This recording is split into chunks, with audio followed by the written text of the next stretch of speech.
Assalamualaikum warahmatullahi wabarakatuh. Waalaikumsalam. Bismillahirrahmanirrahim. Alhamdulillahi rabbil alamin. Wassalatu wassalamu ala asyrafil anbiya'i wal mursalin. Sayyidina wa maulana Muhammadin wa ala alihi wa ashabihi ajma'in. Rabbi syrah li sadri wa yassir li amri wahlul 'uqdatam min lisani yafqahu qawli. Rabbi zidni ilma warzuqni fahma ya rabbal alamin. Nggih kula suwun maos Fatihah untuk guru-guru kita dan sekaligus ini nanti saya mencuplik dari Ihya Ulumuddin. Wabil khusus Fatihah untuk Syekh Abu Hamid Muhammad Al-Ghazali radhiyallahu anhu. Al-Fatihah. A'udzu billahi minasyaitonir rajim. Bismillahirrahmanirrahim.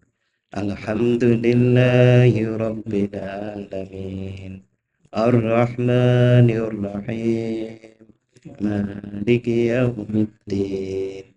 Iyyaka na'budu wa iyyaka nasta'in. Ihdinas siratal mustaqim.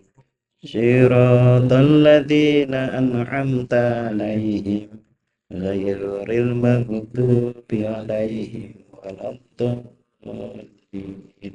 Amin. Bapak-bapak, Bapak Kiai, para Gus, semua saja rahimakumullah. Pada kesempatan malam hari ini saya niku rati rati terkagum-kagum gitu. Jadi Imam Ghazali niku dawuh ngeten iki. Wal qalbu idza lam yahdur fi sholati lam yakun muta'attilan bal ja'ilan fi malhimmatu masrufatun ilaihi min umurid dunya. Wal qalbu lan utawi ati iku idza lam yahdur nalika ora madhep ora hadir apa ati fis sholati ing dalem salat lam yakun mongko ora ana apa qalb apa ati iku mutaati lan kosong bal jailan balik iku morak-marik apa ati fima ing dalem perkara ing dalem barang al-himmatu kang utawi sejogati iku masrufatun di enggoake ilaihi maring ma min umurid dunya bayane saking pira-pira perkara dunia. Jadi bahasa Indonesianya kalau hati itu tidak hadir di dalam sholat maka bukan karena hatinya itu kosong tetapi hatinya morak-marik di dalam perkara yang menjadi keprihatinannya atau menjadi tujuan utamanya. Sampai sebegitu dulu. Jadi kalau kita di sekolah niku Bapak, nuwun sewu. Kalau kita tidak hadir, itu berarti kita kan tidak ada di dalam kelas. Nah, yang menarik niki kan apa yang diungkapkan Imam Ghazali ini adalah kalau di dalam sholat seseorang itu hatinya tidak hadir bukan karena hatinya kosong tetapi malah morak-marik dengan perkara yang menjadi tujuan utama hidupnya. Nah, niku yang membuat saya iya ya. Kalau kita itu absen, artinya tidak masuk pada waktu sekolah itu kosong kita, bangku kita kosong. Tapi kalau kita sholat, hati kita tidak hadir di dalam sholat itu, bukan hati itu kosong, tapi terisi banyak hal.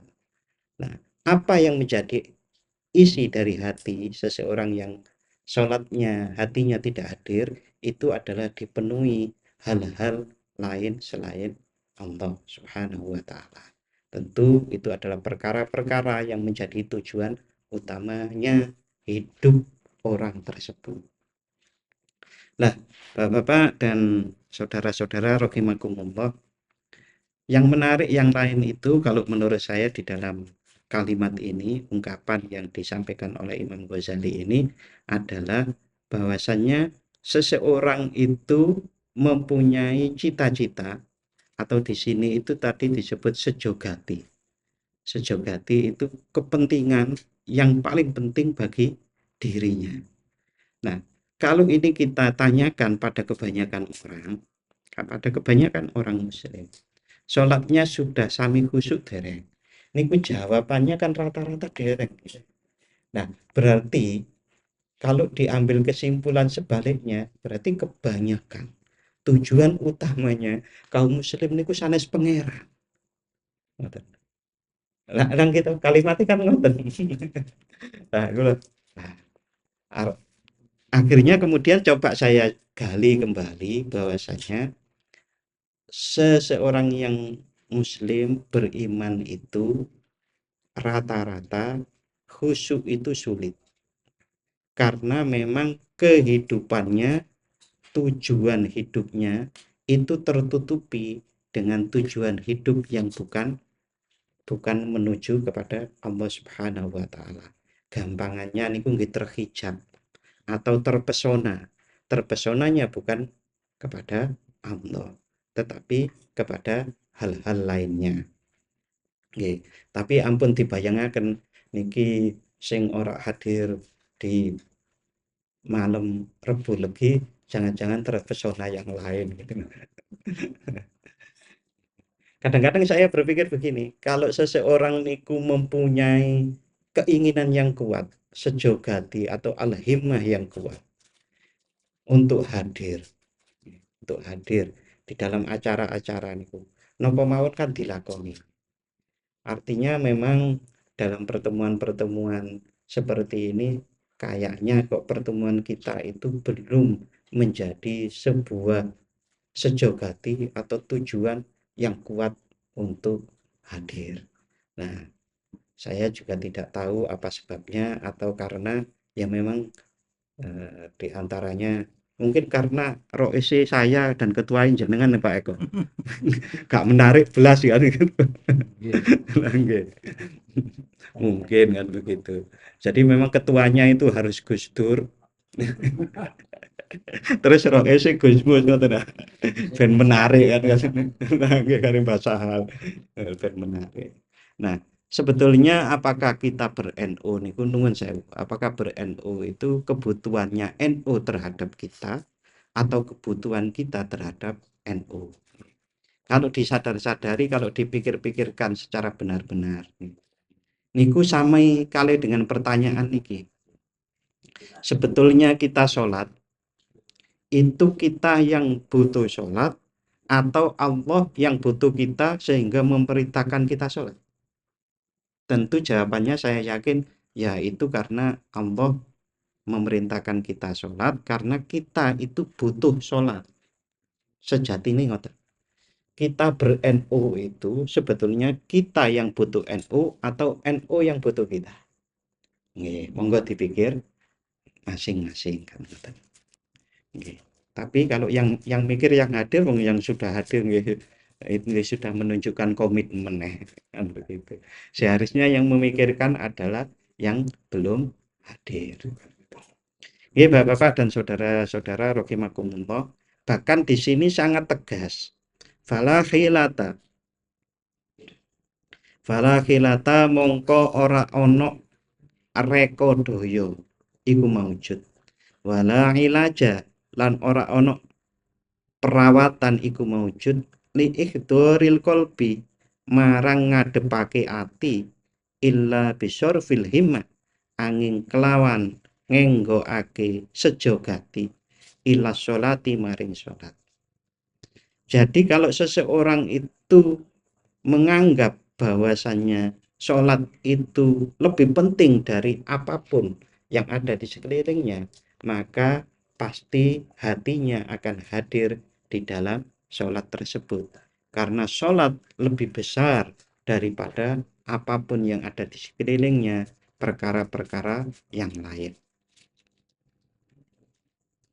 Wal himmatu lan utawi sejogati iku latang sorif ora bisa mengu apa himma ilaiha marang salat malam yatabayyan selagi ora pertelo apa annal ghurdu setuhune sejo almat luba kang den supre iku manutun den sambung biha kelawan salat wadzalika utawi mengkono-mengkono al ghurdu al matlub sejo yang dicari itu adalah ya dalik itu adalah al imanu utawi iman watasdiku an ambenerake.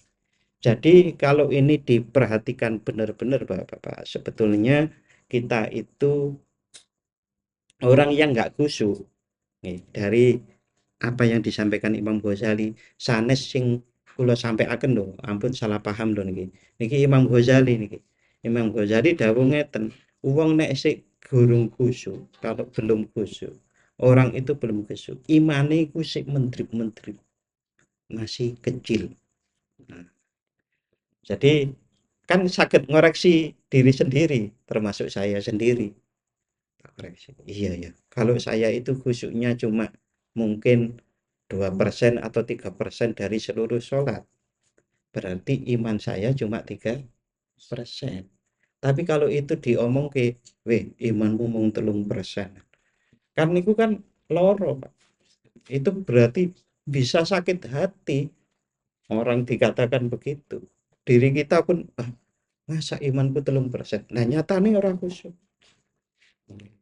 Kalau tujuan utama kita itu sebagaimana Allah menciptakan kita, bahwasanya kita diciptakan oleh Allah untuk mengabdi, menyembah Allah, dan salah satu bentuk pengabdian itu adalah dengan melakukan sholat, maka sholat itu adalah aktivitas utama dalam penyembahan kepada Allah atau pengabdian kepada Allah Subhanahu wa Ta'ala.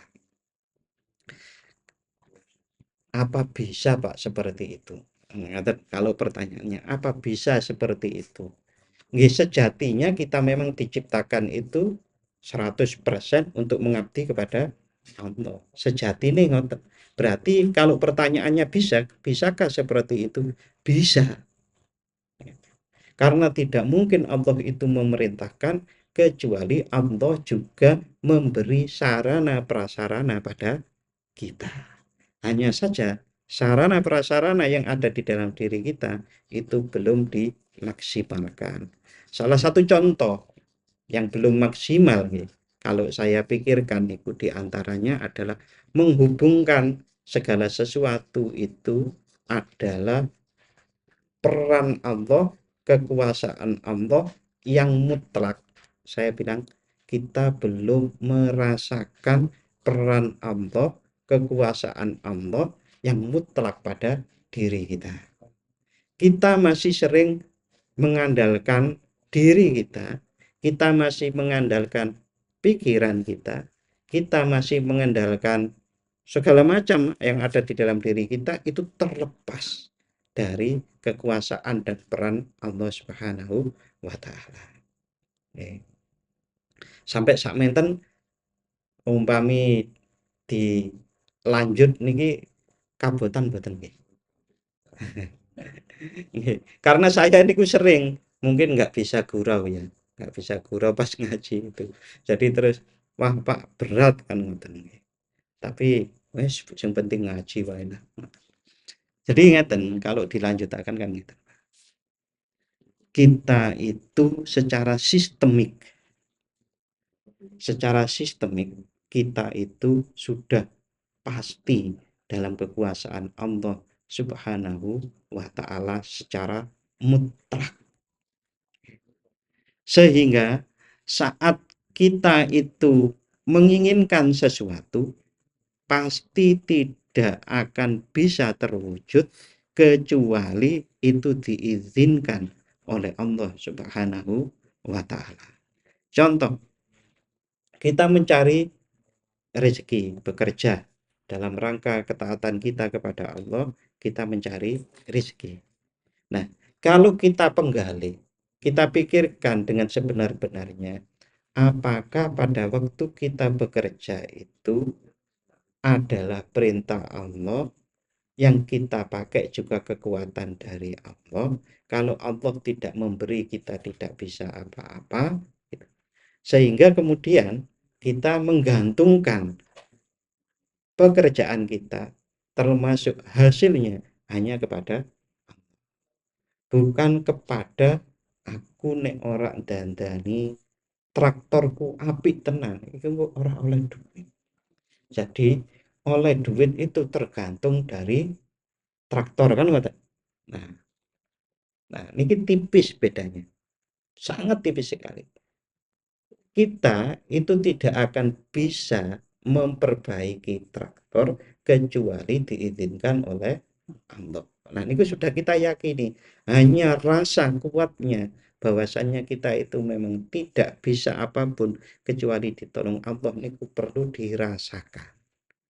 Nih, salah satu yang menjadi bukti bahwasanya kita itu selalu di dalam kekuasaan Allah adalah tidak selalu apa yang kita kehendaki pada diri kita, kita itu bisa melakukan. Contoh, contoh kita niku kalau nolak angop, angop, menguap, niku mboten saged to, Pak. Kita menolak untuk kepleset juga tidak bisa. Itu adalah salah satu bukti bahwasanya kita itu tidak berkuasa terhadap diri kita sendiri. Semuanya itu dalam kekuasaan Allah yang dibikin secara sistemik. Sistemik niku jadi alam niku mempengaruhi diri kita. Setiap sistem, subsistem, bagian-bagian kecil dari kita itu tubuh, umpamanya tangan ini adalah subsistem dari diri kita. Itu mempunyai sistem sendiri yang itu dibuat oleh Allah, diberi kekuatan oleh Allah. Jadi saat kita itu betul-betul, iya, memang kalau tidak atas izin Allah kita itu nggak bisa, maka pikiran tentang hasil dari kerja atau rizki tadi itu kita gantungkan kepada Allah, bukan kepada kekuatan kita, bukan pada pikiran kita, bukan kekuatan lobi kita. Saat seperti itu berarti yang kita prihatini, yang sejogati atau al-himah tadi itu, karena kekuasaan adalah milik Allah, kita itu dikuasai oleh Allah. Kalau nggak atas izin Allah nggak bisa. Kita niku DP-nya kepada Allah niku terus menerus. Ya Allah, ya Allah, ya Allah. Nonton terus. Ya Allah, ya Allah. Nah, saat kita ya Allah niku, maka kalau sholat, kinten-kinten pada waktu sholat, elingi Gusti Allah nopo elingi traktor. Kan ngoten. Tentu elingnya Allah karena sejak awal dari menit ke menit perjalanan hidup kita itu yang nyoncong itu napa? Nah, fokus hidup kita itu Allah karena kita merasa sangat tergantung kepada Allah Subhanahu wa taala. Nah, Bapak-bapak di dalam di bab sebelumnya niki kan bab salat nih. Bab sebelumnya yang bab tentang akidah niku Imam Ghazali menyebutkan untuk meningkatkan keyakinan, pembuktian bahwa kita itu tidak bisa apa-apa kecuali itu atas pertolongan Allah, semuanya kekuasaan Allah, itu ada 4 tahap. Tahap pertama niku namanya asyak, lalu kemudian dzon, lalu kemudian al-i'tiqad, dan kemudian al-yakin. Jadi ketidakhadiran Allah di dalam setiap aspek kehidupan kita itu sebetulnya karena keyakinan kita yang masih lemah atau masih disebut sebagai intikot maupun disebut sebagai dzon. Tapi kalau orang itu sudah mampu membuktikan kebenaran-kebenaran bahwasanya tidak ada yang berpengaruh kecuali Allah pada diri kita dan alam semesta ini, gitu. Maka itu tidak bisa betul-betul ngebabi bahwa semuanya adalah peran Allah Subhanahu wa Ta'ala. Nah, caranya meningkatkan itu, kata Imam Ghazali, beliau dawuh ngeten, yang dibutuhkan adalah dalil yang banyak dan dalil yang terang. Dalil yang banyak, dalil yang terang atas kekuasaan Allah pada diri kita, atas peran Allah yang 100% pada diri kita, itu harus dicari dengan dalil-dalil yang terang dan jelas. Dalil yang terang dan jelas itu yang pertama adalah Al-Quran. Yang kedua, dalil yang jelas itu adalah alam semesta. Yang ketiga, dalil yang jelas itu adalah diri kita. Jadi umpamanya begini, masalah rezeki. Satu saat saya itu kebiasaannya setiap bulan saya menerima gaji. Kemudian berharaplah saya kepada gaji. Tiba-tiba terjadi umpamanya krisis. Kemudian tidak keluar gaji. Kemudian pada waktu yang lain saya ini belum waktunya terima gaji, tapi ada rezeki datang yang tidak disangka-sangka, akhirnya itu kita pakai sebagai rezeki. Itu membuktikan bahwasannya rezeki itu yang ngatur betul-betul Allah Subhanahu wa Ta'ala, bukan kebiasaan. Nah, contoh yang lain, bukankah seseorang yang mendapatkan sama-sama 10 juta satu bulan, Pak Eko mungkin 100 juta sebulan.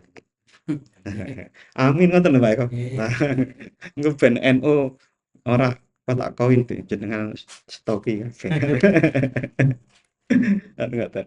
Nah, itu seseorang dengan gaji umpamanya sama 10 jutanya. Tapi manfaat atau kita biasanya menyebut barokahnya kan tidak sama.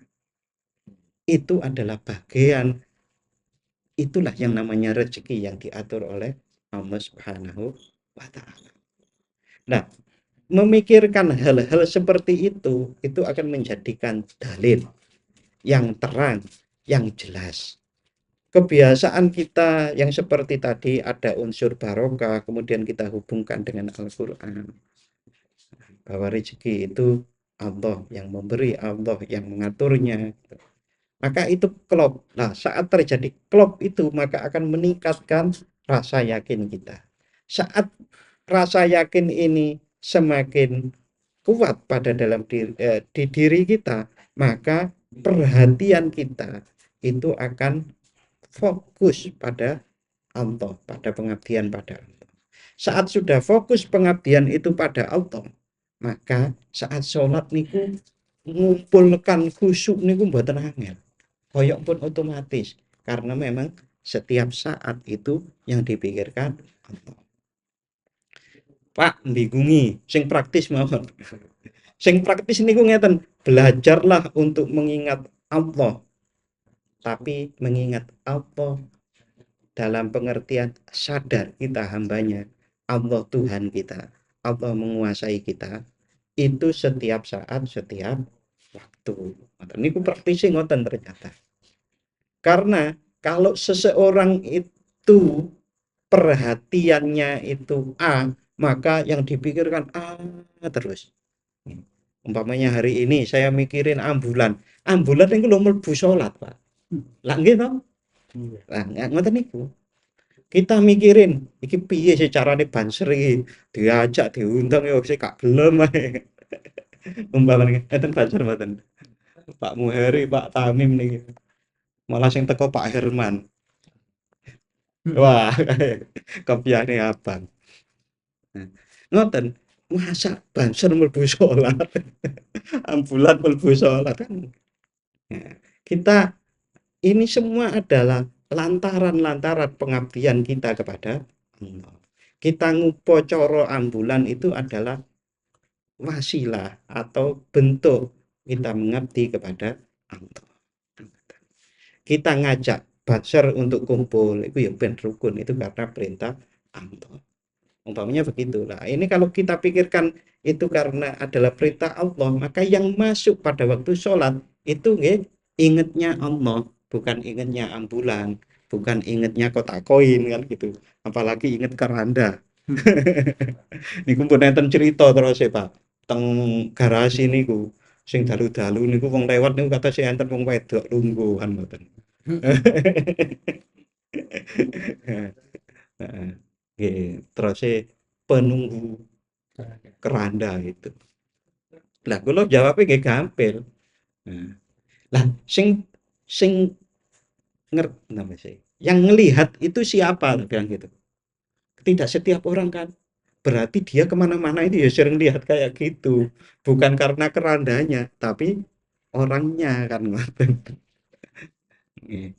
Nah, Bapak-bapak dan saudara-saudara rahimakumullah, itulah yang kemudian disebut oleh Allah Subhanahu wa taala bahwasanya kalau seseorang itu mampu nggih, berikhtiar kemudian disambut, dan tentu Allah juga pasti menyambut orang-orang yang menujunya. Itu kalau zikiri tenanan, mikiri tenanan, maka dia akan mendapatkan Rabbana ma khalaqta hadza batila. Ya Allah, apapun yang engkau ciptakan ini tidak ada yang batil. Segala sesuatu yang ada ini tidak ada yang batil. Nuwun sewu. Nuwun sewu. Karena segala sesuatu itu tidak ada yang batil. Ruwete ngurusi kotak koin niku nggih mboten enten batil, pasti enten manfaate. Kita nggih termasuk malam Rebu Legi seperti ini kok yang hadir sedikit. Nggih, mungkin itu tidak ada yang batil. Tapi kadang karena saya terutama belum bisa zikir setiap saat, setiap waktu, belum bisa mikir yang kemudian ter antara zikir dan pikir terintegrasi itu, maka Rabbana ma khalaqta batilanya belum keluar. Janjane sing terjadi itu apa sih sesungguhnya? Kita cari dengan hati yang yang lenang. Bukan berarti bukan berarti kami terutama saya mau nggak mau karena sudah diberi amanah saya berusaha semampunya, termasuk jenengan mungkin di grup niku nggih kok langsung ngetek Banser itu ikhtiar saya, mungkin cara seperti itu salah mungkin sehingga malah nggak datang gitu umpamanya begitu. Nah, tetapi itu adalah bentuk karena rasa tanggung jawab saya, karena saya dilimpahi amanah untuk bersama-sama dengan semuanya pengurus sebetulnya itu untuk bagaimana mengelola NU di Berbah niki menjadi lebih baik, lebih bermanfaat. Tapi di sisi yang lain yang mengembirakan nuwun sewu, ambulane wis mlaku. Niku pun luar biasa. Karena sampai gardane mawon rusak niku. Nggih, terakhir gardan mawon rusak. Terus kemudian ada gerakan sekarang niku gerakan timun, timun napa Pak Gus? Baby timun. Jadi timun kecil-kecil. Niku kula nggih pun seneng niku. Niku nek artinya ada pergerakan. Nah, niki yang kemarin kita bergerak tapi dereng melampah niku mengalihkan rekening uang Arif. Nah, ini kula kali Pak Eko kali Pak Gusnan niku mboten berhasil, dereng berhasil, dereng berhasil untuk mengalihkan agar kita kemudian bisa pakai. Itu rencananya kami niku, rembukan-rembukan kami kan nanti kita membuat pilot project atau sekolah TK percontohan. TK Masito percontohan satu dulu. Nah, niku rencananya mau fokuskan di Pucung nggih. Nggih, di Pucung di Jogotirto itu karena muslimat nggih jalan.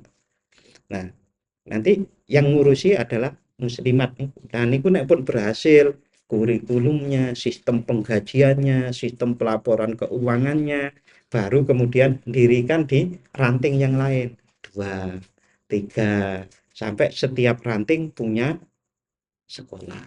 Lanten. Gitu. Nah, kemudian niki kita mau digoda lagi, Bapak. Pilihan bupati. Sebentar lagi ya, nggih, bulan apa? Niki mesti umyek malih. Nah, kita sepakat napa mawon? Sepakat napa? Sepakat napa, Pak? Nggih, boten ngertos nggih tergantung perintah dari PC, dari PC Sleman itu pripun. Tapi itu biasanya menguras tenaga, menguras emosi, nek janjane duit itu mboten enten. Jarke mawon menurut saya wis ben karepe mriko.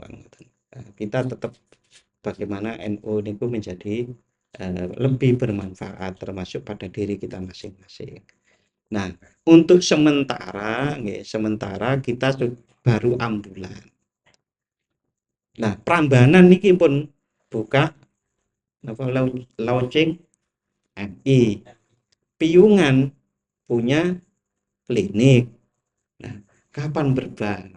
Oke, kita sama-sama mudah-mudahan dalam waktu 5 tahun kita bisa mewujudkan itu semuanya. Tentu sekali lagi biar tidak masuk ambulan ke dalam sholat kita, biar MI tidak masuk ke hati kita, kita fokus itu adalah sarana. Karena ini sarana mengabdi kepada Allah, ampun nek enten perbedaan. Niku kemudian malah melanggar perintahnya Allah. Pripun niku contohnya. Ono perbedaan malah saling membenci, saling menghina, saling bermusuhan. Nah, niku malah melanggar perintah Gusti Allah. Nah, harusnya karena kita itu menggerakkan ini semua dalam rangka itu adalah wasilah atau sarana mengabdi kepada Allah, maka apa-apa itu juga kita selesaikan dengan panduan, dengan ajaran, pedoman dari Allah Subhanahu wa taala. Matur nuwun Bapak-bapak dan saudara-saudara semuanya dan mohon maaf sebesar-besarnya. Wassalamualaikum warahmatullahi wabarakatuh. Waalaikumsalam.